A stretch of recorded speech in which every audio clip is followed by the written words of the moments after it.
आज हम कक्षा 10वीं विषय इतिहास अध्याय 8 लोकतांत्रिक और राष्ट्रवादी क्रांतियों के बारे में हम पढ़ेंगे। ठीक है, तो आज हम पढ़ेंगे फ्रांसीसी क्रांति के बारे में। ठीक है, तो इंग्लैंड की क्रांति और अमेरिकी स्वतंत्रता संग्राम के बाद फ्रांस में सन 1789 और 92 के बीच क्रांति हुई। ठीक है, जिसे हम फ्रांसीसी क्रांति के नाम से जानते हैं। इसे विश्व को सर्वाधिक प्रभावित करने वाली घटनाओं में गिना जाता है। ठीक है, जो फ्रांसीसी क्रांति है इसको विश्व को सर्वाधिक प्रभावित करने वाली क्रांति के रूप में इसको जाना जाता है। 17वीं सदी में फ्रांस में भी इंग्लैंड की तरह एक निरंकुश राजशाही जो थी स्थापित थी, पर वहां भी इंग्लैंड की तरह नए कर आदि लगाने के लिए राजा को अपनी प्रजा के प्रतिनिधियों से अनुमति लेने की प्रथा वहां पर भी चल रही थी। तो इसके लिए एक सभा बुलाई जाती थी जिसे एस्टेट जनरल कहा जाता था। उस समय का फ्रांस का समाज था, फ्रांसीसी समाज, वो 3 श्रेणियों या स्टेटस जिसे कहते हैं उसमें बटा हुआ था। पहला स्टेटस ईसाई चर्च के जो पादरी थे उनका था, पादरियों का था। दूसरा स्टेट में अभिजात्य वर्ग के भूस्वामी थे, और तीसरे स्टेट में बाकी सामान्य लोग थे जिनमें वकील, व्यापारी,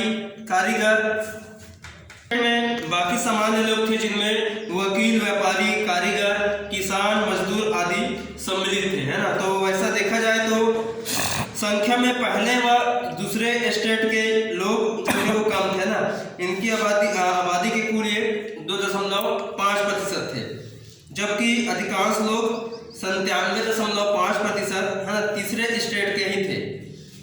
तो पहले और दूसरे स्टेट के सदस्यों को कई कानूनी जो रियासतें थी वो मिली हुई थी। जैसे पहले स्टेट के जो पादरी थे ना चर्च के लिए बाकी सब लोगों से टाइट नामक वो धार्मिक कर वसूलते थे, है ना। पहले 2 स्टेटों को राजा को कोई कर नहीं देना पड़ता था तथा उन्हें राष्ट्रीय काम के लिए बेगार नहीं करनी पड़ती थी।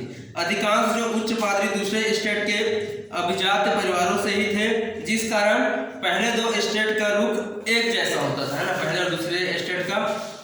जब राजा सलाह के लिए तीनों स्टेटों को बुलाते थे तो हर एक स्टेट का एक मत का उनको अधिकार था। इसका परिणाम यह था कि जो भी प्रस्ताव पहले 2 स्टेटों को स्वीकार होता था वही पारित हो सकता था। ठीक है, तो तीसरा स्टेट जो 97% आबादी का प्रतिनिधित्व करता था, वह बिना पहले 2 स्टेटों की अनुमति के कोई प्रस्ताव पारित नहीं कर सकता था। तो कानूनी रूप से करों का बोझ केवल तीसरे स्टेट के जो लोग थे उन पर पड़ता था। इसका निर्णय पहले 2 स्टेटों के हाथों में होता था। तो फ्रांस की जनता 18वीं सदी के अंत में निरंकुश राजा तथा कुलीनों व सामंतों की मनमानी से वो त्रस्त थी। सामंत किसानों से अत्यधिक लगान वसूलते थे, उनसे बेगारी करवाते थे और कई तरह के कर वसूली करते थे। राजा और उसके अधिकारी नए कर लगाने की कोशिश करते थे और विभिन्न तरह के दैनिक उपयोग की चीजों पर भी कर लगाते थे। राजा अक्सर अपने अधिकारों का उपयोग करते हुए किसी उपयोग की वस्तु को बेचने का एकाधिकार अपने चहेते को दे देता था, है ना। तो वे उस चीज की कीमत मनमाने ढंग से बढ़ाकर बेचते थे।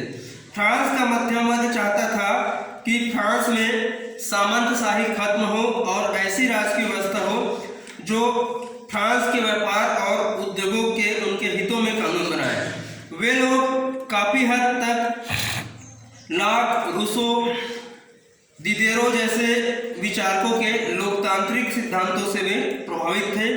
इस बीच अमेरिकी क्रांति हुई जिसमें फ्रांस के सैनिकों ने भाग लिया और इस कारण फ्रांस में अमेरिकी क्रांतिकारियों के विचार फैले, है ना। और सन 1774 में जब लुई 16वां फ्रांस की गद्दी पर बैठा तब उसे वित्तीय संकट का सामना करना पड़ा।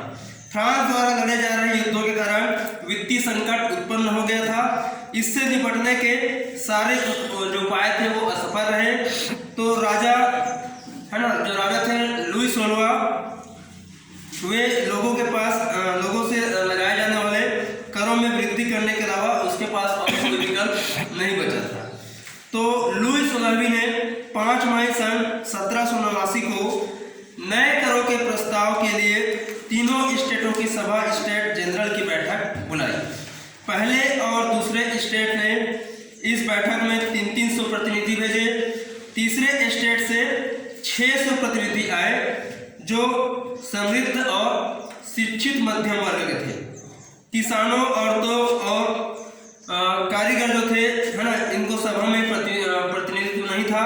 फिर भी गांव-गांव में सभाएं हुई और लगभग 40,000 शिकायत पत्रों में कारीगरों, महिलाओं, किसानों ने अपनी समस्याएं थी वो प्रतिनिधियों के साथ भेजी।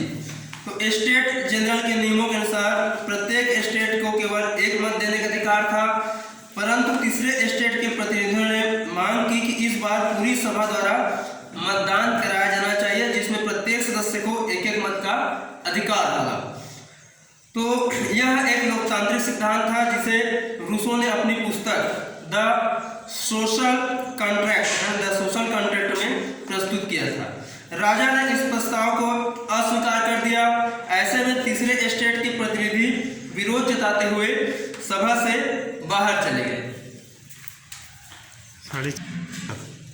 तो ठीक है स्टूडेंट्स, आज का अध्याय में समाप्त करते हैं। आगे का अध्याय आपको नेक्स्ट वीडियो में पढ़ाएंगे।